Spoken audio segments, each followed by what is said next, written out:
Perikatan Nasional dan Barisan Nasional telah berjaya memenangi Negeri Sembilan. Jadi di sini tidak ada kebanggaan bagi kita di atas kemenangan tersebut kerana penyatuan yang telah dilakukan di dalam gabungan tersebut. Trend ini akan diikut untuk negeri Melaka. Saya berpandangan harus kita perjelaskan kepada pengundi di luar sana untuk mengetahui apa itu calon bebas.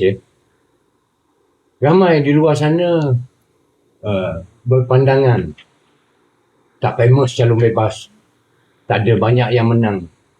Sebenarnya perlu kita sampaikan ke akar umbi apa itu calon bebas sebenarnya. Apa perlu calon bebas dikemukakan ke tengah. Dan perlu diberi tahu bahawasanya suara rakyat, isu setempat itu adalah amat penting di kalangan masyarakat sekarang. Memandangkan kita telah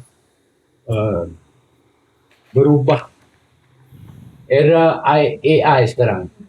Penerimaan peringkat muda amat begitu ketara dan beliau mainkan isu setempat, isu semasa, masalah setempat, masalah kehidupan.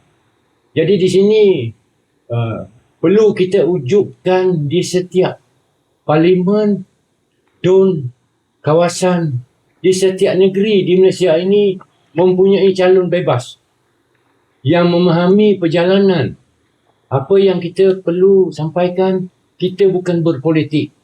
Kita nakkan anak bangsa kita yang setempat dari kalangan India ke, masyarakat Cina ke, yang menghayati masalah rakyat dan dapat menyelesaikan. Bukan harapan. Kita mohon dibagi peluang kepada calon bebas untuk melaksanakan tugas di sepanjang tempoh yang dimenangi masa akan datang.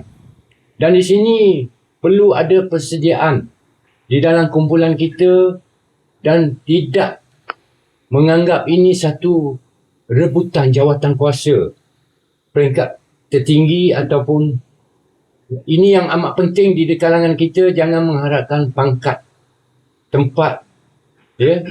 Kita kerjalah bersepakat walaupun di dalam calon bebas kita menggunakan kaum India, kaum Cina, kaum Melayu. Jadi kita bersatu hati membawa permasalahan rakyat di masa akan datang. Masa akan datang